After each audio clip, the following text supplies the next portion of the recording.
Hello guys ඔන්න අද අපි යන්නේ සීතලම් පැත්තකට. ඒ කියන්නේ නුවරඑළිය පැත්තේ ට්‍රැවල් එකක් යන්න හදන්නේ යාළුවෝ සෙට් එකත් එක්ක. ඔන්න යනකොට අපිට සෙට් වෙනවා ඉස්සෙල්ලාම පුස්සෙල්ලාව ළඟ කෝවිලක්. ගොඩක් යන කට්ටිය එතනින් වැඳලා යන්නේ. ගොඩක් ටැමිල් කට්ටිය තමයි එතන ඉන්නේ. අපි ඔන්න පුස්සෙල්ලා බස් ස්ටෑන්ඩ්ත් පහු කරා.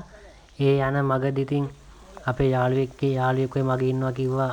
එයා පැලක් තමයි කරන්නේ වගා කරනවා. අපි සෙට් එක ඉතින් එතෙන්ටත් ගොඩ වෙලා ගියා. එයා වැඩි හරියක් කරන එරවල වර්ග තමයි. අපේ ලොකේෂන් එකට ඉතින් ගොඩක් රෑ වෙනින්ද ඔන්න ආයෙ පාරක් අපි ගමන පටන් ගත්තා. ලස්සන තේවතු මැද්දෙන් සීතල ලොකේෂන් එකේ ඔන්න ඉතින් ආවා. එහෙනම් අපි යන්න ප්ලෑන් කරන් හිටපු බෝබුරු වැල්ලට.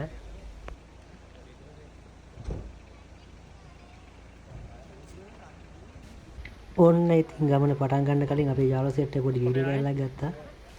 එහෙනම් ඔන්න සෙට් එක ගමන ආරම්භ කරා. පඩිපෙළ නැගගෙන යනවා.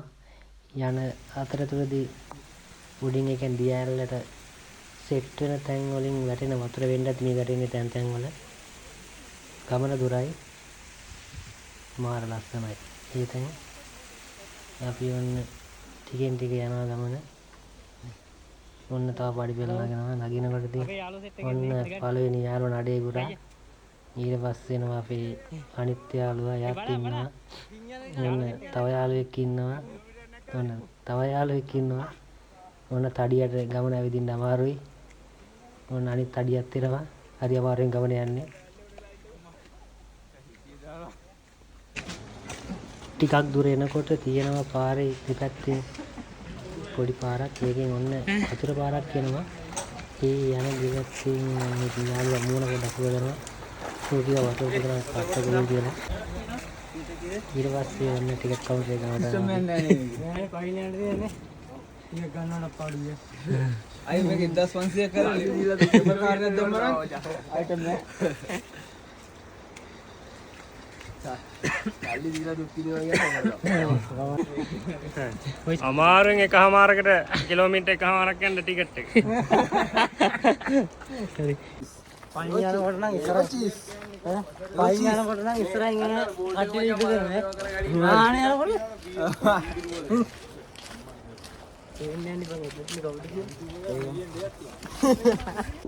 ඒ යන පාරේ ඔන්න පොඩියට බිස්නස් කරන කිරියම්මල කට්ටියක් ඉන්නවා. පොඩි ඔය ජම්බු, පේර, තොර අනෝදා ඒ වගේ ඒලොරු જાති පොඩි චූටියට කීයක් හරි හොයාගන්න. ඒ කිරියම්මල ඉතින් පොඩියට ඔන්න කැරට් ඒ වගේ දේවල් ඉතින් පාරේ යන කට්ටියට විකුණනවා. දැන් අපි කිලෝමීටරයක් වගේ ලං කරලා ඇති. ඒ යන අතරතුර ඔන්න මග ගහක් තිබ්බ. මං හිතන විදිහට මාදන් වෙන්නද. ඔන්න යාළුවා එක චෙක් කරලා බලනවා මාදන්ද කියලා. අපිට දැන් දියඇල්ලේ සද්ද ඇහෙනවා. ඒ කියන්නේ දැන් ටිකක් ළඟ ඉති මං හිතන විදිහට. ඒ යන මග තියෙනවා ලස්සන කැෆේ එකක්. ඔන්න මේ ගොඩකට තේ බොන්න පුළුවන් බිරිමල් එකක්. ඒ වගේ ඇවිල්ලා මං ගිමන් හරින්න වගේ ලස්සන ලොකේෂන් එකක් තියෙනවා. පොඩ්ඩක් ආපු කෙනෙක් ඇවිල්ලා බලන්න දෙන රස කෑම තියෙනවා. එයා පරණ එතන පහු කරලා යනකොට වතුරක් ගලන් යන පොඩි අඩිපාරක් තියෙනවා. එතනින් හරි පරිස්සමට යන්න ඕනේ. එහා පැත්තේ හෙල තියෙන්නේ. චුට්ටක් දුර යනකොට ඒ පාර ඉවරනවා. ඒ වුණාට යන ඕනම කෙනෙක් ටික පරිස්සමට යන්න ඕනේ. එහා පැත්තේ හෙල තියෙන්නේ. වතුරත් ගලාගෙන යනවා. අපි යාළුවෝ සෙට් එකේ එහා පැත්තේ යනවා. මේ වගේ තැනුත් තියෙනවා. පරිස්සමට යන්න ඕනේ. මොකද වැහලා තියෙන හින්දා මේ ඉක්මනට ලිස්සනවා. ඔයාලත් හරි පරිස්සමට යන්න මේ බලාගෙන චුට්ට ඇත්තන් ලිස්සනවා. ඒ හින්දා ඉතින් පරිස්සමට යන්න හරි පරිස්සමට.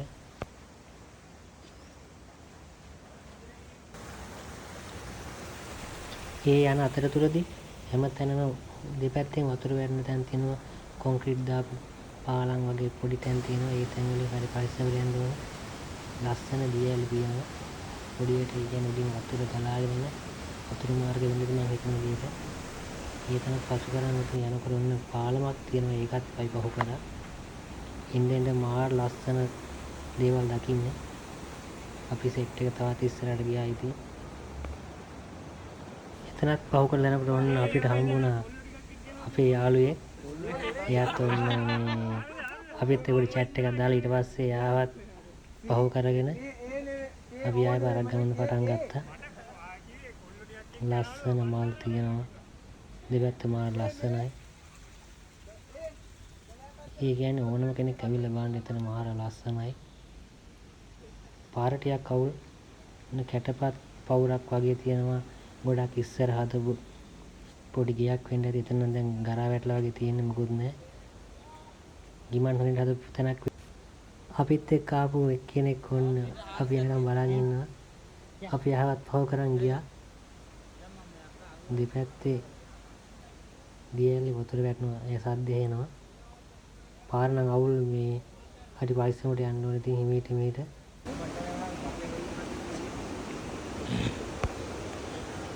අපිට පට්ට හති.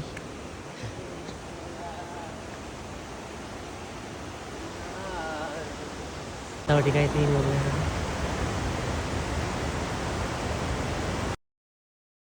මේ පාර දෙපැත්ත හැමතැනම ගහලා තියෙනවා. සුවදාමකින් පරිස්සම් කරන්න ඕනේ. ඔයාලා අරන් යන දේවල් ආයෙ පාරක් අරගෙන යන්න. මොකද මේ වගේ තැනක මේ වගේ දේවල් දැම්මොත් එහෙම මේ ගොඩක් දැන් අපි ගොඩක්ම ළඟට අවිලා තියෙන්නේ.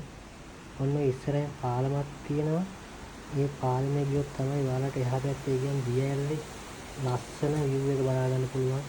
දියඇල්ලේ වැටෙන පොද තමන් ඇඟට වැටෙනවා. ඒ වගේ මාරම කූල් එකක් තියෙන්නේ. ඉතින්ට යන්න ඕන මෙන්න මෙතනින් යන්න ඕනේ. හරි පරිස්සමෙන් යන්න ඕනේ. මොකද මේ එතන ලිස්සනවා. දියඇල්ල ලස්සනම view එක වැටෙන්නේ අන්න එතෙන්ට. හරි පරිස්සමට යන්න ඕනේ. ඉතින් අපිත් ගියා වන්න එතෙන්ට. ඔය කට්ටිය අරන් ආපු මොනවා හරි බැහැර කරන දෙයක් ඔන්න ඩස්බින් හයි කරලා තියෙනවා. ඒ වගේ තැන්වල දාලා යන්න. එහෙම වුණොත් සෞඛ්‍ය අතින් පරිසරය ගොඩක් හානි වෙන එක වළක්වනවා. එහෙනම් ඔන්න කිලෝමීටර් එකමාරක් දෙකක් පයින් ඇවිල්ලා අපි දියැල්ල ගාවට ආවා. ඒ කියන්නේ ඉතින් බෝබොරු ඇල්ලේ දියැල්ල. ඔයාලත් ඇවිල්ලා බලන්න දියැල්ල කොහොමද වැටෙන්නේ. ඒකේ ෆීලින් එක කියන්න තේරෙන්නේ. ඔයාලා දියැල්ල ළඟටම ඇවිල්ලා බලන්න. එහෙනම් ඉතින් YouTube channel එක subscribe කරන්න, share කරන්න, like කරන්න. අපි එහෙනම් ඔන්න ආයෙත් වීඩියෝ එකකින් සෙට් වෙමු. ඔන්න දියැල්ල ගහ ලස්සන ෆොටෝ එකක් අන්තිමේට තියෙනවා.